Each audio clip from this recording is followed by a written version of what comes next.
Hi guys, thank you so much for being here. So today I'm going to do a middle layers tutorial. So this is my cheap lined composition notebook and I think I only have one layer on here. So what I'm going to do, I think, is I'm going to just use a pen and I'm just going to make some marks. There's a lot going on here that I really am loving.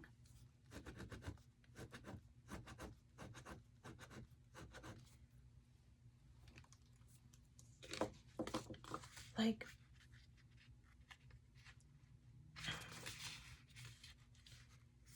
okay, so there's a lot of the color that I really love, but I think I need more marks on here. Like I need some interest. So I'm just gonna turn this around and that way I'm really trying to get more abstract here and simply playing again, having beginner's mind and not really focusing on the outcome or what kind of image I'm gonna put on here or any of that stuff. Now, I think I did draw a figure over here and here, but I'm gonna kind of not go with what I've drawn because I'm not really feeling it. I feel like they're too small and they're kind of crowded onto the bottom of the page. And I usually want my figures to kind of take up like most of my page, so I'm not sure why I did that, but I started this book about 3 years ago, so there's no really telling what I was thinking when I did that, but I'm gonna kind of not work with those figures.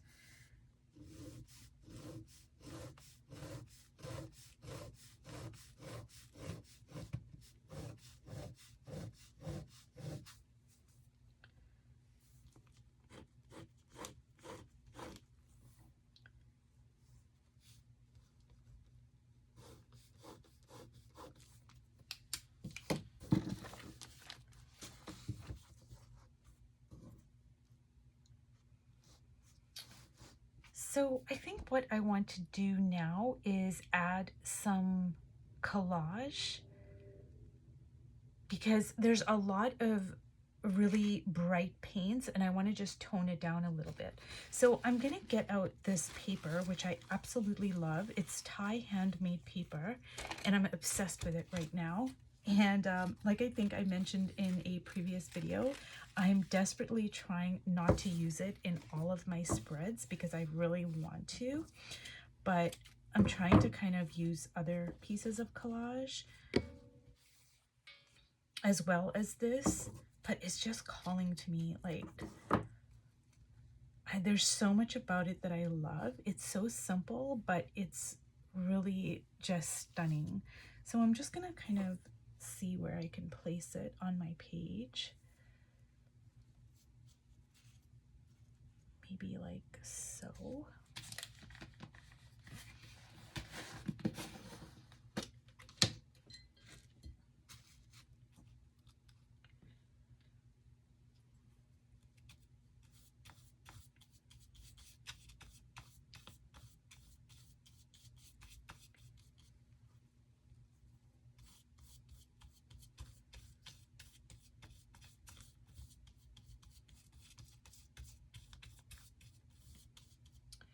So I took a class with Connie Solera many years ago, and I've taken many classes with her. I do talk about her quite a bit in my videos because she's just taught me so much and she's such an amazing teacher and I love her work and how she works. And what happened is she was talking about intuitive painting and she said that intuitive painting is actually a very slow process. It's very kind of I don't know if she used the word meditative, but she said it was a very intentional process. And prior to that, I had always thought and acted upon this belief as if it was true, is I always thought that when I worked intuitively, like I thought it was a really fast process. So I worked really fast. And some of that is just the way I work because, you know, I'm like trying to get stuff down and I want to apply the collage and, you know, whatever. But I had developed this belief somehow that working intuitively is actually just working really fast. But she said, no, you know, working intuitively is a very slow, intentional process. And so I really have to make an effort to slow down more, even in these first layers. I mean, I'm meditative and I do want to play and have fun and be in the moment.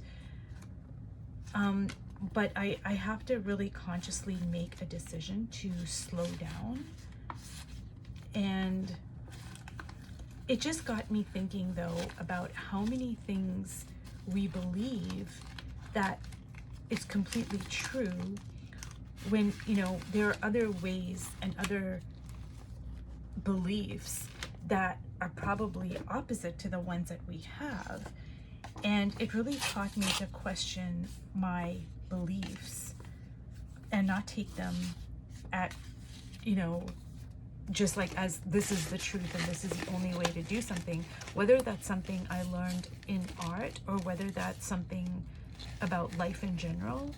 I just think it was a really good lesson for me to question my beliefs and to see like, hey, is there any validity to this? And is there another belief that maybe might hold more truth for me now?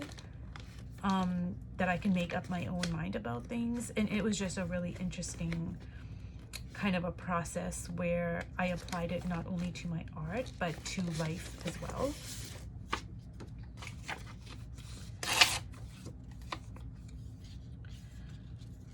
So one of the other things that I tend to do is like, I have this paper and it's double-sided.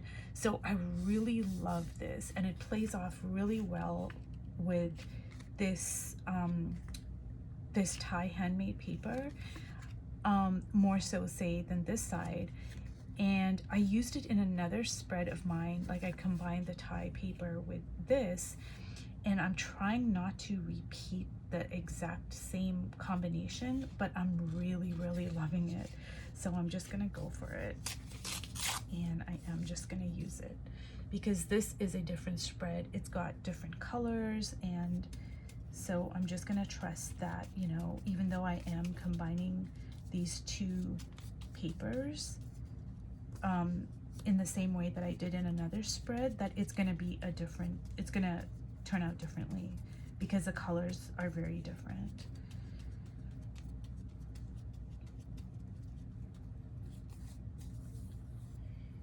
And I think I'm gonna add that over here.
So as you can see, I'm adding my collage in threes.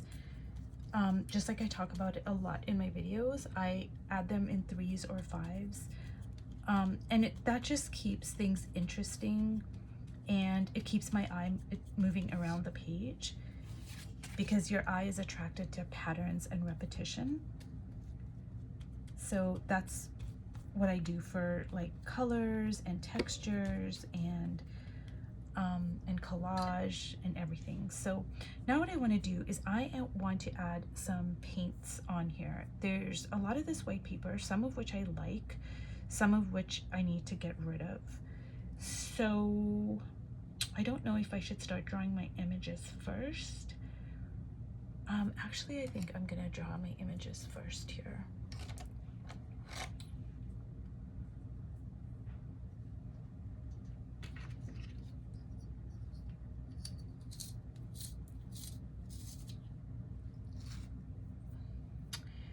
And right off the bat, nothing is jumping out at me, so I don't know how to place my images on this page. Like sometimes something is just gonna, like, it's gonna give me an anchor, so I can say, oh, I want this to be the neck, or I want this to be the head, or I want this to be the dress, but nothing is really standing out to me. So that makes it a little more difficult, but also it makes it more open to possibilities in the sense that I can kind of do anything. Okay, so I think what I'm gonna do is I'm going to, I think I see something that might work here.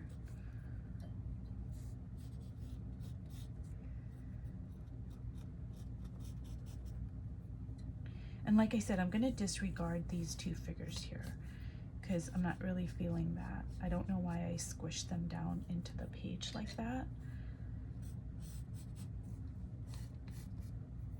So I'm going to unify this page. So I want to make these two pages to read as one layout. And I don't always do that, but I'm feeling it for this page.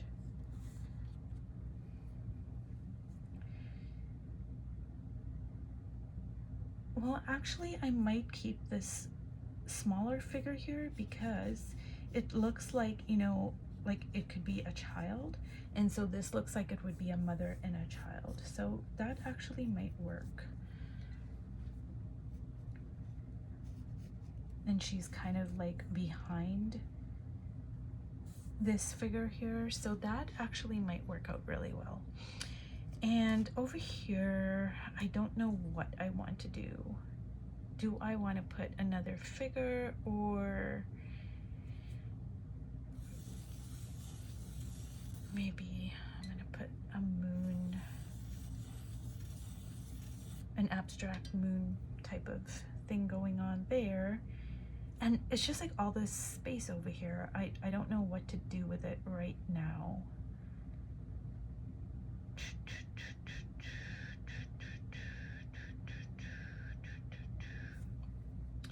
I don't know. I mean, maybe like a house or something.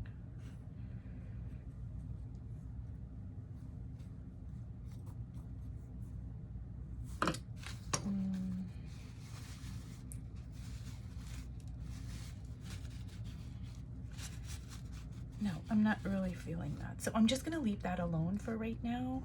And I think what I want to do is start building up my figures here. So I am going to just add my Liquitex ink here.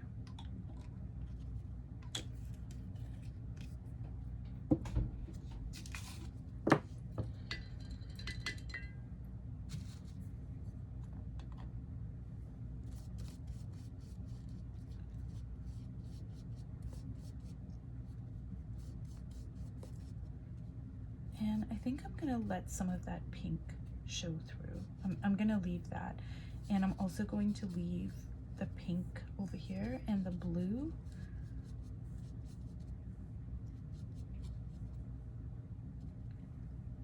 So I think I'm gonna leave that, and I'm just gonna work on this figure over here.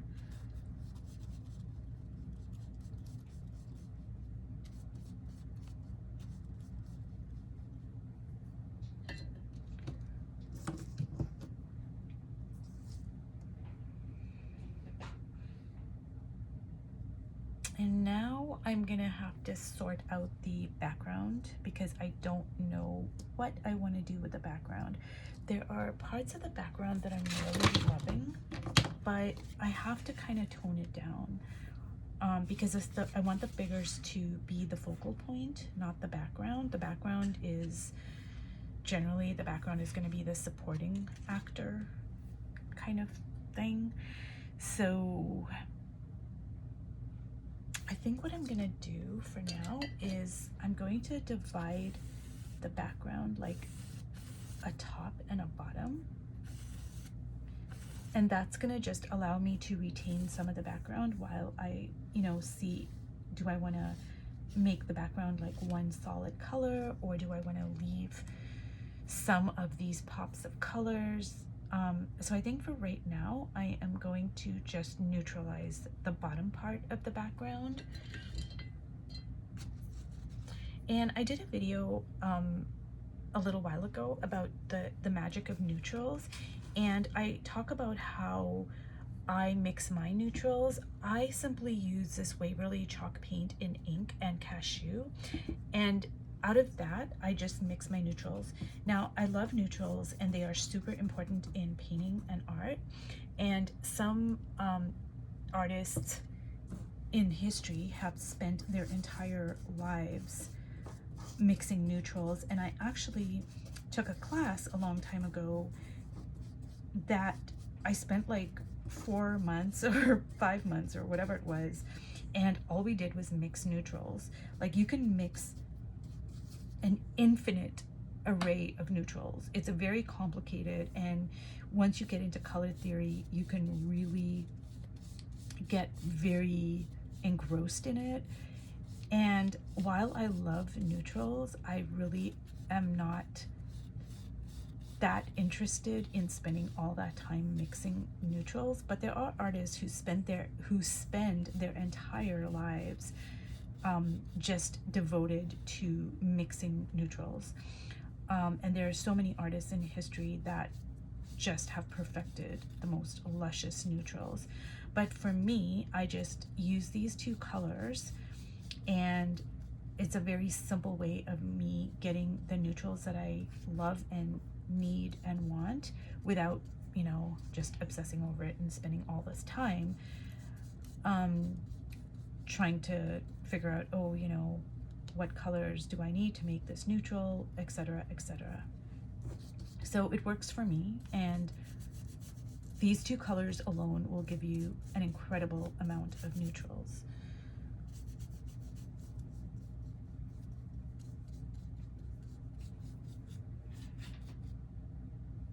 So I think I'm just gonna leave that little bit showing through for now, but all of this is gonna get covered up.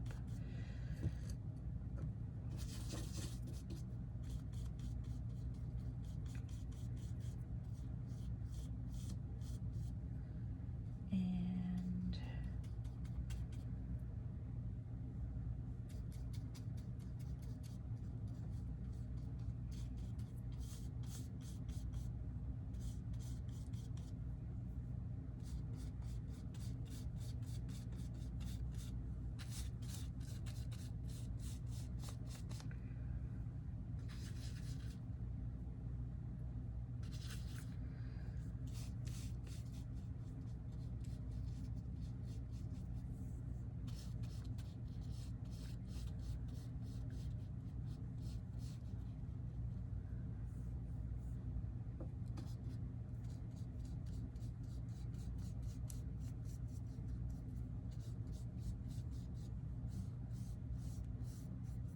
so I'm sorry for the lull in conversation, but I'm usually not used to talking like I do when I make these videos, because normally when I paint, I am usually listening to podcasts or music or, YouTube videos or something like that. So sometimes I just completely forget that I'm even making a video, which is really bad. I should not be doing that, but I just kind of forget while I'm painting, and so I am silent. But that's probably why, because I'm just kind of in my own little world painting. But I'm really loving this neutral over here. It's just a really like a deep, beautiful, rich neutral. And it's really making the colors pop. So I think I have to get rid of some of that blue, unfortunately. And I'm just gonna kind of go like this. And I'm gonna allow some of that print to show through there. And I think I need to cover up some of that. And all of this space over here is kind of bothering me right now, so I don't know what I'm gonna do with it. So I'm just kind of filing it away in the back of my mind, like I want to do something with all this space. I'm not really liking it, but I don't know what to do with it right now. Like I don't know if I should write, like when it completely dries, if I should bring in some text, or I'm not sure. But it's just kind of like a situation where I'm like filing it away in my mind, like, hey, what should I do with this? Okay, so now I'm gonna figure out what do I want to do with this dress over here. And I think I'm going to make this orange because I want to retain that pink for the neck. So I want to retain as much of the pink here. So I'm gonna make this kind of like a deep neck like that. And then I'm gonna use my orange for this dress. And I think for, oh, no, okay. And I think for this dress, I'm just gonna leave it in the print that it is in. So I'm gonna use the collage over there as her dress. But for this, I'm just gonna like bring in all this orange here. And I'm using it quite thick. And I wanna cover like all of this up here.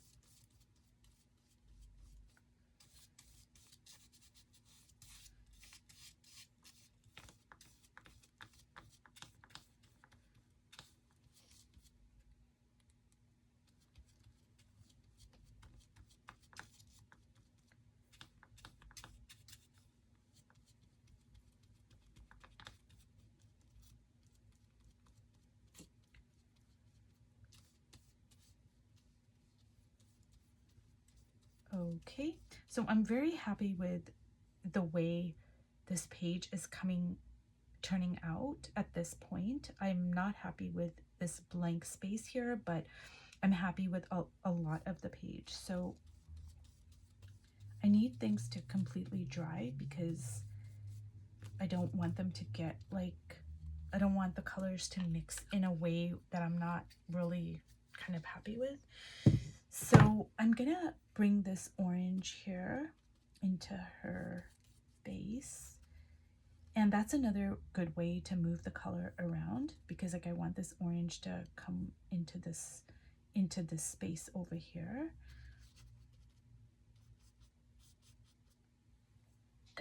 And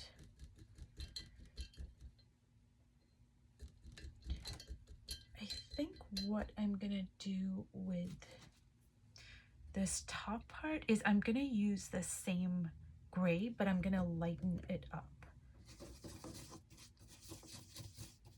I think that might work. So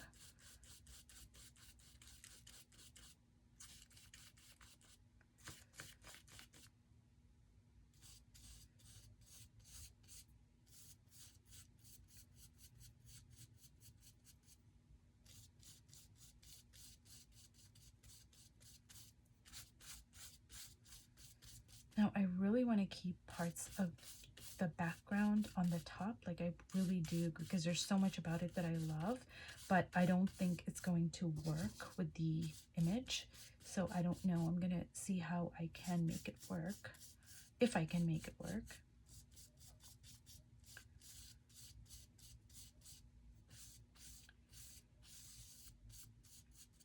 And the thing with abstract or stylized work is, you know, none of it has to be real. I mean, none of it has to like make sense or look realistic, because I'm not going for a realistic look. So I can keep things that don't always make sense.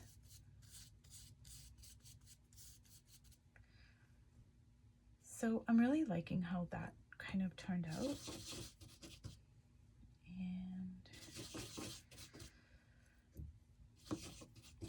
okay, now I want to keep some of this pink over here, and let me just turn it around so I don't get too caught up in like maintaining a certain part.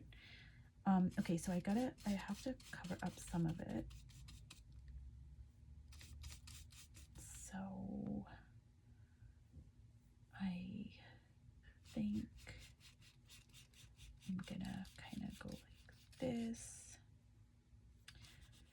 And I want some of that to show through. I'm gonna have to cover up some of this pink here, which I don't want to do, but I'm gonna try to keep that part. And maybe like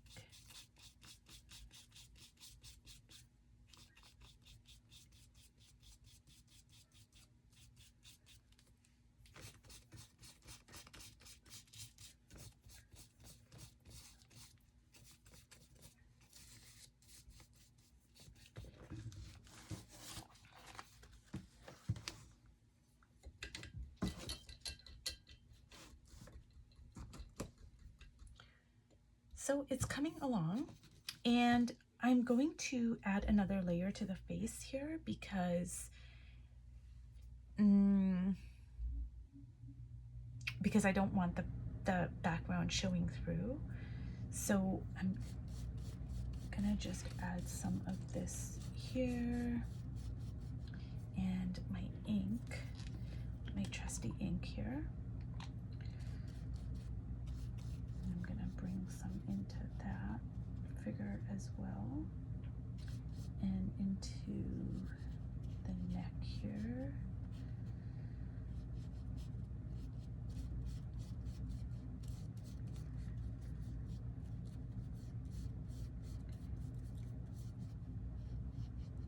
So I wasn't planning on doing a part 2 to this tutorial, but I think I might have to because I want this to completely dry.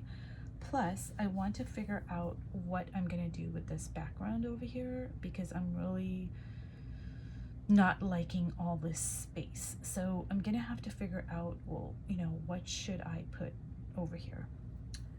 So anyways, I'm not sure what the title of this video is going to be, but this is middle layers.